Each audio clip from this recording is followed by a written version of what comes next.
that is probably the most effective that I've ever used, that I've ever seen, trained with, but that nobody carries anymore. This is the standard police baton.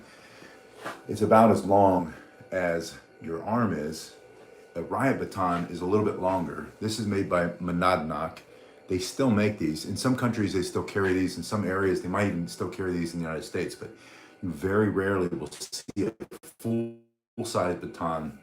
It's more common that you would see an expandable baton, but you cannot do the things you can do with this, with the expandable baton. There are a lot of strikes, a lot of techniques that make this the most effective self-defense stick that nobody seems to carry anymore. But you can learn it and you can apply these self-defense techniques. You might not have this particular stick, might not be able to get one, but you can get tire thumpers. I put a link in the description to tire thumpers. You can get other sticks, you can make your own. This is simply about 28 inches long.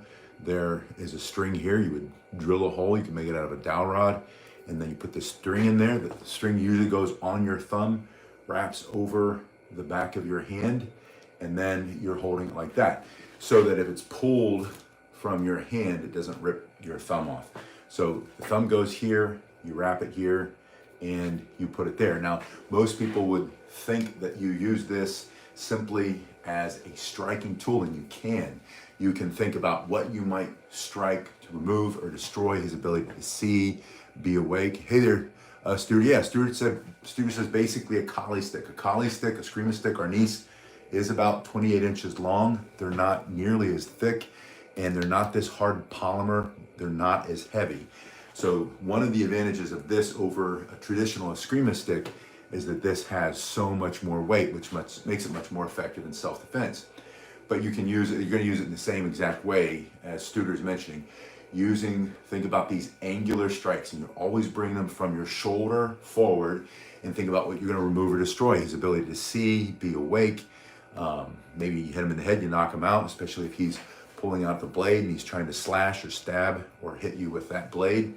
Maybe you're smashing the hand. I saw a video recently, another expert said that you cannot strike somebody in the hand.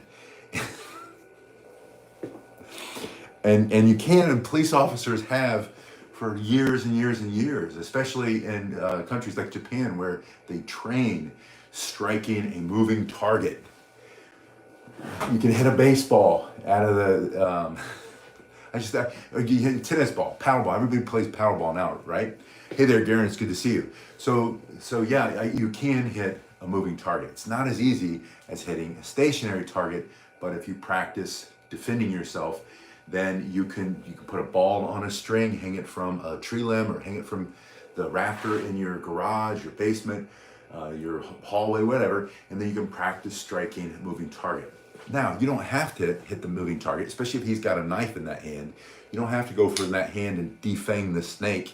You don't have to do that. You can go for the side of his head, his temple, his jaw, into that neck. And with this type of self-defense tool that nobody seems to carry anymore, this police baton, you will knock somebody out if you make contact, much more effectively than if you use the expandable baton. Expandable batons simply do not have the weight behind them to do the same kind of self-defense work that the old style, whether it's the old wood or this is the Monadnock brand. So Garen says the angles of attack and the flow. So think about angular strikes coming off the shoulder, never from out here. You'll miss them. Your arm will wrap around him. I had an experience today where I stepped into an altercation and stopped a fight, and the punch came over the back of me and tagged me a little bit and missed completely. But it was just, kids don't know how to fight. Thank goodness. Or I probably would have enjoyed it a little bit more. It's been a while since I got a good punch. Anyway, so coming off the shoulder, striking, coming the other way, striking at these basic angles. You have horizontal strikes and down on top. But the key is, what is the target you're trying to remove or destroy? And you can think about pressure points. You can think about joints that break. You can think about the muscles that you could strike, the nerves into, the upper arm, different places you can hit. But the best thing about this, the reason that I say this is the most effective self-defense tool that I've ever trained with, And this goes back to riot control training and really learning from old Marines how to use this type of tool. Now, there are two ways to hold it.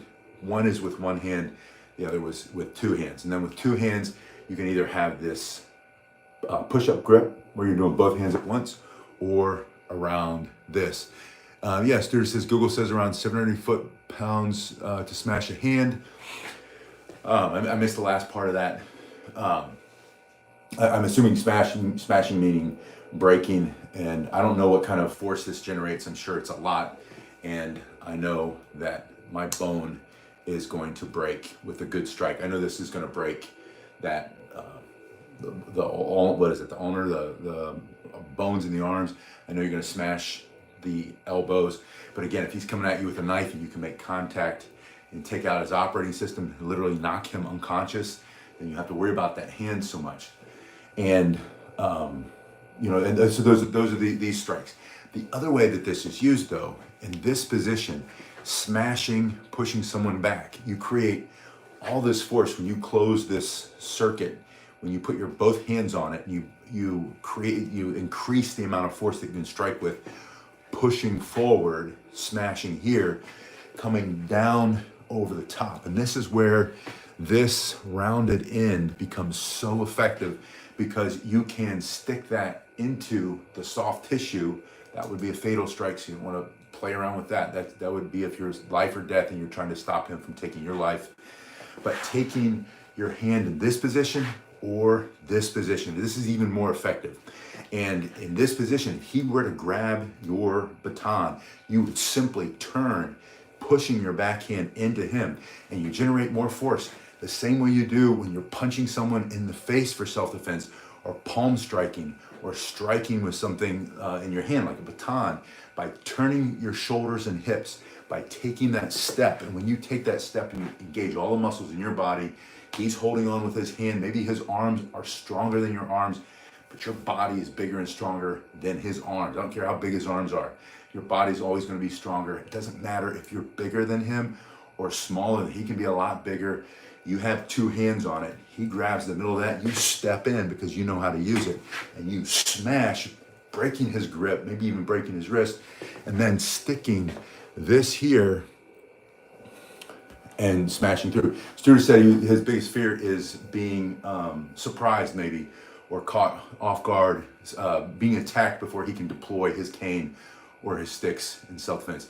Stuart, that's a legitimate fear. The only thing that I can say to that is, one, situational awareness, being prepared, never letting your guard down. And I live that daily. I was having this conversation recently with a high-level law enforcement person at the federal level who was saying, we were just talking shop, right?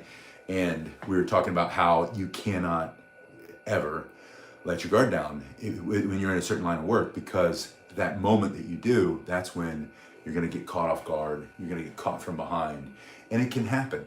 But then the second part of that is installing a switch in your mind, Studer, that when you do get caught off guard and maybe you get your bell rung a little bit, you get tagged and you didn't expect it, and they hit you or they got you. I know you said about being shot, but of course that's a little bit different. But being able to flip that switch and fighting through that disorientation and gaining your balance, gaining your bearing, pulling your cane into a protective position. And by the way, this move is the same that you would do with your cane, moving this forward and then jabbing, or even just bringing this down as a strike. Think about how much power turning through your shoulders and hips, dropping that tip right into his face, his jaw, into his neck, into the top of his chest, or into that solar plexus, and then bending the knees, getting a little bit lower than he is, and jabbing. And that jabbing, two-handed jabbing motion, again, turning through your shoulders and hips, you'll generate so much force, and it's all concentrated into this tip, so that as you're pushing that through his face, or pushing that into his body, into one of those soft targets like the solar plexus, or between the belly button and the privates, or down into the leg. And I'm trying to keep my belt out of the picture because I'm still at work. I'm just on a break. So I took off my my vest. Someone made a comment recently that, yeah, it'd be easy to defend yourself if you're wearing that vest. But that's not the point of the video. The point of this video is learn how to defend yourself with a stick like this. When I get back to the garage dojo, I'll make you a better video where we go through all the strikes. And I now have a volunteer where I can show you. He'll grab the end of that, or I'll train him how to do it, and I'll grab it because I'm probably a little bit stronger, and I'll show you how effective it is by turning your body and jabbing and moving in with force. But this is another part that I think people miss when they think in terms of self-defense, and they say, that's not gonna work. You can't use that police baton that police officers carried for over 100 years and effectively brought people to the ground, and not just by striking them in the head. That's not what they're using it. It, you know, has so many, Mr. Almighty's saying, and HEMA, historical European martial arts, striking the hand is such an effective, Japanese martial arts, that's why when you carry your sword, you don't carry it like this, or your spear, or your, whatever your bladed weapon is, your katana, Najinata I'm thinking of, that's what I'm thinking of. There's always this, and it's the same in European martial arts. I'm taking my wrists like this, I'm giving you my wrist to slice my hand off, just like Luke Skywalker lost his hand at the end of, I don't know, was it the first, the second movie, whatever it was. And then he had the robot hand, which was so cool. I prefer to have the robot hand, I think. But he loses it, right? Because he exposed his wrist. So if you can learn how to hold it correctly. Thank you, Eleanor, for, Eleanor had a nice comment there. By protecting your wrist and holding it correctly. The same thing is true with this. You can, in all these different styles of martial arts, not just martial arts, war fighting. Because if you think about before gunpowder and guns, war fighting was done with handheld weapons, right? They were done with swords, short swords, long swords, foils, rapiers, broadswords, all kinds of swords. The Japanese styles, the European styles, the Roman style, the Greek style. There are all these different styles, but what they all have in common is protecting that hand, because if you lose your hand, obviously you're dead, because then he's going to take your head, right? Unless he's your father and he's saving you for something later. If it's a movie, I'm saying if it's a movie, that might not happen. But in real life, you can smash that hand and disable the tool. But that brings me back to what I was about to say, which is a lot of times when we imagine what we would do in self-defense, because a lot of it's imaginary until you actually use it, if you ever have to use it. And that's where, sparring comes in, fighting and pressure testing, we'll call pressure testing. That's really important. That's why we do that, is you realize a lot of times we move too slow and with much too little force. And so that, we have our strikes, just like the punch I got on the side of the face today. It just wasn't, it wasn't hard. That's okay, because it was a younger person who hasn't developed man muscles yet. And so when something like that happens, Garen says damage the hand to reduce weapon control. He's not going to be able to use his weapon if you smash his hand a little bit. But if he's coming at you with a knife, this is trying to the point I'm trying to make is you have to have full commitment in your strikes, whether it's a two-handed strike, smashing, or a one-handed strike going for smashing the hand that's coming at you, or going to crank him and knock him out, take away his operating system so he doesn't stab you to death. You have to have much more force behind your strike, and it has to be, and that's why you've got to practice. And if you don't practice, and you don't even have to practice hitting bags, you just have to practice moving as hard and as fast as you can, and then you do that over and over again. Whoops, just hit the thing over here. Can't tell you what that is, but I hit that thing over there. And if you practice in that way, where you're pushing yourself and you're going for, you'll increase speed, and then you'll increase what it feels like to move as fast as you can and to be fully committed in your strikes for self-defense. Because a lot of people, I don't know how else to say it, they half-ass their strikes, right? I don't know what the other term is. and they don't put enough force and power and speed into your strikes. And fighting has to be fast. You have to hit as hard as you can. You have to hit as fast as you can, and you have to fully commit in your strikes. And so many times, people just don't know what that feels like because you've never had to do it. But you can practice and you can force yourself. And some of the most, I'm not going to say the best fighters, the most effective fights that I've ever seen were by people who just either they understood that, or that was just, they didn't know anything else. They were just kind of wild mentally. You know, I'm thinking of people very specifically who have, you look at them and you think they're not able to fight very well, but then because of the intensity of their fighting, this is true in like special forces training, in the military, we call it violence of action, right? Once you close with and destroy, and you have all these other principles, and you're on target, then you need something called violence of action. And that's just as much, as hard, as fast, as intense, and as quick, and as a short a period of time as humanly possible that you can muster. And that type of striking is very rare, but when people do that, they completely change the dynamic and the scenario of the fight. And so if you're defending yourself and you've gained in age, you're getting older like we all are, and you're not as strong as you used to be, and you can still flip that switch in your head and you can go all in on your strikes. And when you practice, you can practice that way. So if you were to want to train with about 20 to 28 inch long stick, right? And sticks are everywhere. You can pick up any kind of stick. You can make your own. You can carry one. You might have one in your environment. But once you do that, you can actually, oh, thank you, Eleanor, for that awesome comment.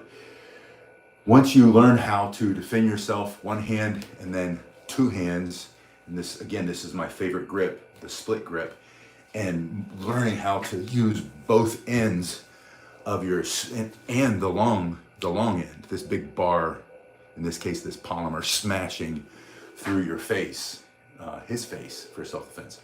Then you become very effective, but it's because you understand that principle of striking and then striking through your target. And that's one of my biggest criticisms of some self-defense based martial arts, where they have a lot of different scenarios, which are all great. But then when I've been in those programs and trained with some of those instructors, they just don't have the level of intensity that I have seen. And now this is a different category, but I'm thinking now of executive protection professionals, bodyguards, and of extremely high level protectees. And the way they trained was always bloody, and something always got broken, and somebody almost always got knocked out. Everybody got their bell rung. And we would get out on the mats. These guys would let me do a little bit of training with them, and the way that they would smash each other in the face. And that's where I came up with the term immediate, direct, and explosive, because it was now, and it was the shortest distance between 2 points is that straight line, and right through the face, and as explosive as they can, moving their whole body through the target.